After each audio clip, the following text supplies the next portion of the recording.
My favourite book is The Tiger Who Came to Tea. It was a favourite book of mine when I was a boy, and I've loved reading it to my children when they were young. I particularly like the bit where the tiger eats all the food in the fridge. My favourite book is The Day the Crayons Quit by Drew Daywalt. I'm just going to read you a section by my favourite character, who is the blue crayon. Dear Duncan, it has been great being your favourite colour this past year, and the year before, and the year before that. I have really enjoyed all those oceans, lakes, rivers, raindrops, rain clouds and clear skies. But the bad news is that I am so short and stubby, I can't even see over the railing in the crayon box anymore. I need a break. Your very stubby friend, Blue Crayon. Hi guys, right, for World Book Day, this is my favourite book. I like to read with the kids. It's Awful Antic by David Walliams.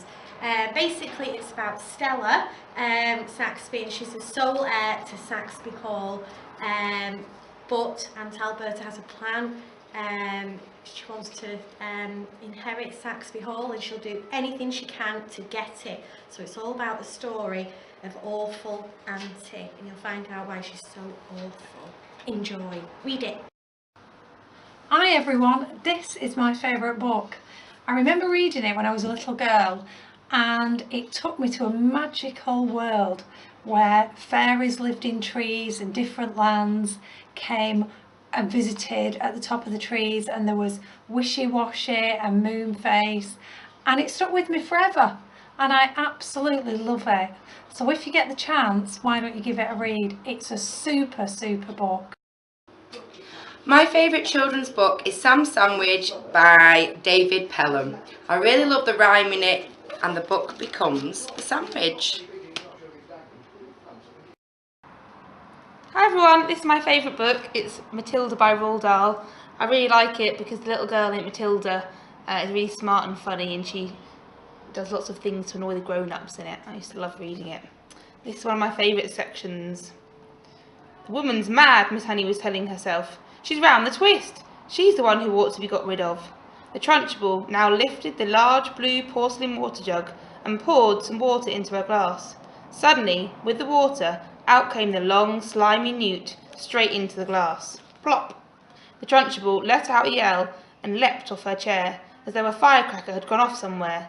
And now the children also saw the long, thin, slimy yellow creature twisting and turning in the glass, and they squirmed and jumped about, shouting, "What is it? It's disgusting! It's a snake! It's a crocodile!" "Look out, Miss Trunchbull!" cried Lavender. "I bet it bites." This is a book that I particularly enjoyed as a youngster. It's The Enchanted Wood by Enid Blyton, and it's a family that relocates to the country, and the children go exploring in the local woods, and they discover the magic faraway tree, and they climb it and they meet all sorts of fantastic people, and at the top of it there are different lands that they can go up to and explore.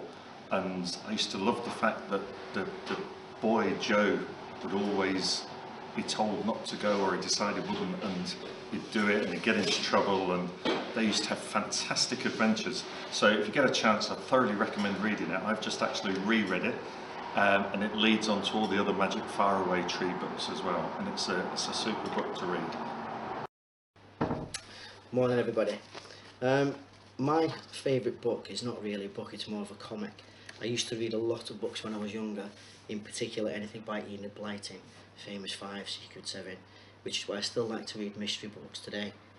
But in 1976 I discovered a comic book called Roy of the Rovers.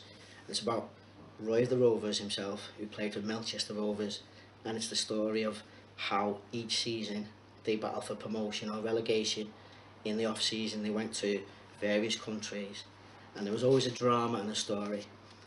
And the comic was my favourite comic, and every week it came out and there's different characters. There was Hotshot Hamish, who had the hardest shot in football. There was Billy's Boots, who could only play well in his magic boots. There was the safest hands in soccer, who was the best goalkeeper you couldn't beat. And there was also Mighty Mouse, which was my nickname as a youngster, about a small, not Not the most elegant of looking footballers, but he was the best footballer on his team. And all these characters served to influence me. And today you can still hear the story and the phrase, "It's a real Roy the Rovers story." So if you're watching football tonight, watch Rochdale, and if they beat Tottenham, that's the phrase the commentator will use.